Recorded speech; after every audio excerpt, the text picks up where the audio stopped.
Hello दोस्तों, कैसे हैं आप सब। स्वागत है आपका हमारे YouTube चैनल लर्निंग हब में।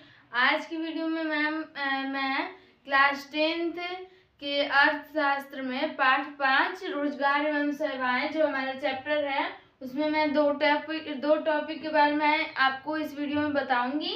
सेवा क्षेत्र की भूमिका क्या है और सेवा क्षेत्र के कौन कौन से भाग हैं, क्योंकि मैंने पिछली वीडियो में बताया था कि रोजगार एवं सेवाओं का अर्थ क्या है। फिर उसके बाद आर्थिक विकास क्षेत्र क्या है और आर्थिक विकास क्षेत्र के अंतर्गत कौन कौन से क्षेत्र आते हैं, इसका मैंने विस्तार पूर्वक आपको बताया था। इसलिए आज की वीडियो में उसके अगले टॉपिक को पढ़ेंगे इसी चैप्टर के। तो विश्व के विकसित देशों की तुलना में अर्ध विकसित और विकासशील देशों में गरीबी बेरोजगारी की संख्या अधिक है। जो देश विकसित हो चुके हैं उसकी तुलना में जो अभी विकास के क्रम में है या फिर जो अभी पूरी तरह से नहीं आधा अधूरा विकसित हुए हैं वहां पर गरीबी अधिक देखने को मिलती है। कहा तो यह जाता है कि विश्व की संख्या का 2/3 भूभाग गरीबी और विपन्नता से ग्रस्त है। कहा जाता है कि विश्व का जितना पूरा भाग में से 2/3 भाग जो है यानी आधे से अधिक भाग ही या फिर इसे कह सकते हैं 2/3 भाग जो है गरीबी से ग्रस्त है पूरी तरह से। अर्ध विकसित और विकासशील देशों में जनसंख्या का आधिक्य होता है तथा वहां उत्पादन के अन्य साधन पूर्णतः उपलब्ध नहीं होते हैं, जिसके कारण वहां बेरोजगारी की समस्या उत्पन्न होती है। वहां पर उत्पादन के साधन जो है जिनसे किसी भी चीज का उत्पादन होता है बड़ी मात्रा में, उसके लिए जो संसाधन होते हैं वो पूरी तरह से उपलब्ध नहीं होते हैं अर्ध विकसित और विकासशील देशों में, जिसके कारण वहां बेरोजगारी की समस्या उत्पन्न होती है। सेवा क्षेत्र के विकास से अधिक रोजगार का अवसर उपलब्ध होते हैं। अगर सेवा क्षेत्र का विकास होगा तो उन्हें रोजगार का अवसर बहुत ही अधिक मिलेगा। सेवा क्षेत्र के विकास के लिए मनुष्य को शिक्षित करना नितांत आवश्यक है। सेवा क्षेत्र का विकास तभी हो पाएगा जब लोग अधिक से अधिक शिक्षित होंगे। जिस देश या राज्य की मानव पूंजी जितनी ही समृद्ध होती है उस देश या राज्य का आर्थिक विकास उतना ही तीव्र गति से होता है, क्योंकि कोई भी विकास उस देश की जनता पर ही निर्भर करती है और जब ये जनता ही शिक्षित नहीं होगी तो इस देश का विकास कैसे संभव है। इसलिए देश के विकास के लिए पहले लोगों को शिक्षित किया जाए और फिर जो भी उत्पादन के साधन हैं उन्हें उपलब्ध कराया जाए, तभी देश का विकास हो सकता है।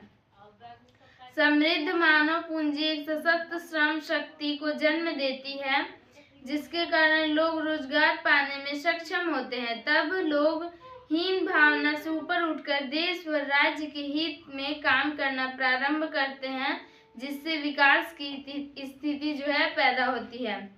जब मानव पूंजी जो मानव अगर शिक्षित होंगे तो वो एक पूंजी के रूप में बन जाते हैं सेवा क्षेत्र के अंतर्गत, क्योंकि वो आ जाते हैं जो शिक्षित हो जाते हैं तो ये जो है एक सशक्त श्रम शक्ति को जन्म देते हैं, एक मजबूत श्रम शक्ति को, जिसके कारण लोग जो है रोजगार पाने में सक्षम हो जाते हैं। जब शिक्षित होंगे तो वे अधिक से अधिक काम करने में सक्षम हो जाएंगे और वे हीन भावना से उठकर अपने देश के लिए, अपने राज्य के लिए, अपने क्षेत्र के लिए कार्य भी करेंगे। तो इस तरह से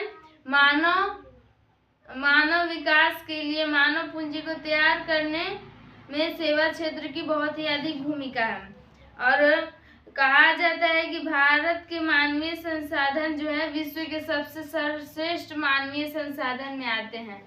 भारतीय जो लोग हैं वो सबसे अधिक गुणवत्ता वाले या फिर सर्वश्रेष्ठ जिन्हें कहा जाए वैसे मानवीय संसाधन के अंतर्गत आते हैं।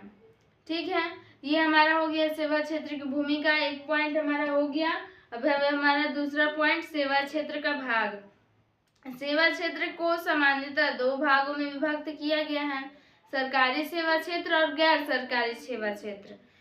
सरकारी सेवा क्षेत्र के अंतर्गत सैन्य सेवा, रेल सेवा, वायुयान सेवा, स्वास्थ्य सेवा, वित्त सेवा, शिक्षा सेवा, बस सेवा, कृषि सेवा, अभियंत्रण सेवा, बैंकिंग सेवा एवं अन्य सरकारी सेवाएं जो है आती हैं। आप अपने किताब में भी देख लीजिएगा।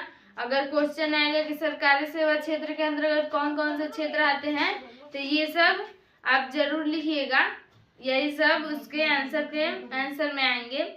सरकारी सेवा क्षेत्र का आप डिफिनेशन सुन लें। जब देश व राज्य की सरकार लोगों को काम के बदले मासिक वेतन देती है और इनसे विभिन्न क्षेत्रों में काम लेती है तो इसे सरकारी सेवा क्षेत्र कहा जाता है। सरकारी सेवा क्षेत्र में जो लोग काम करते हैं उनके काम को या फिर उनके द्वारा वो जो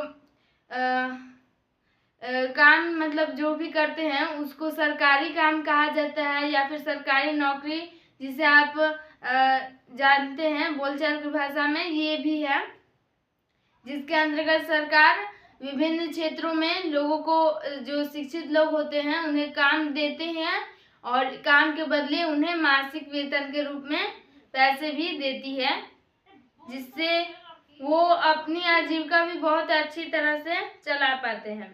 सरकारी सेवा के कुछ व्यापक क्षेत्र का उदाहरण इस प्रकार है, जिस तरह से मैंने आपको ये बताए क्षेत्र, वही क्षेत्र हैं इसके उदाहरण के अंतर्गत। ये हो गया हमारा सरकारी सेवा क्षेत्र। तो सरकारी सेवा क्षेत्र क्या है, इसे मैं फिर से बता देती हूँ कि जो भी देश या राज्य की सरकार अपने क्षेत्र मतलब जो भी जहाँ भी क्षेत्र जिस चीज के लिए भी काम लोगों से कराती है और काम के बदले उन्हें मासिक वेतन देती है, तो ये किसके अंतर्गत आता है, सरकारी सेवा क्षेत्र यह कहलाता है। इस परिस्थिति को, इस तरह का जो पारिस्थितिक तंत्र है वह। गैर सरकारी सेवा क्षेत्र, जब सरकार अपने द्वारा संचालित विभिन्न कार्यक्रमों को गैर सरकारी संस्थाओं के सहयोग से लोगों तक पहुंचाने का काम करती है अथवा लोग स्वयं अपने प्रयास से ऐसी सेवाओं का सृजन से लाभान्वित होते हैं, तो उसे गैर सरकारी सेवा क्षेत्र कहते हैं। इसके अंतर्गत सरकार सीधे नहीं बल्कि कुछ कार्यक्रम चलाकर लोगों के द्वारा, अन्य लोगों के द्वारा, दूसरे जो श्रमिक हैं चाहे जो काम करना चाहते हैं उन तक इस काम को पहुंचाती है और फिर उसके बाद इस काम के बदले काम करवाया जाता है और इस काम के बदले फिर उन्हें वेतन मिलता है।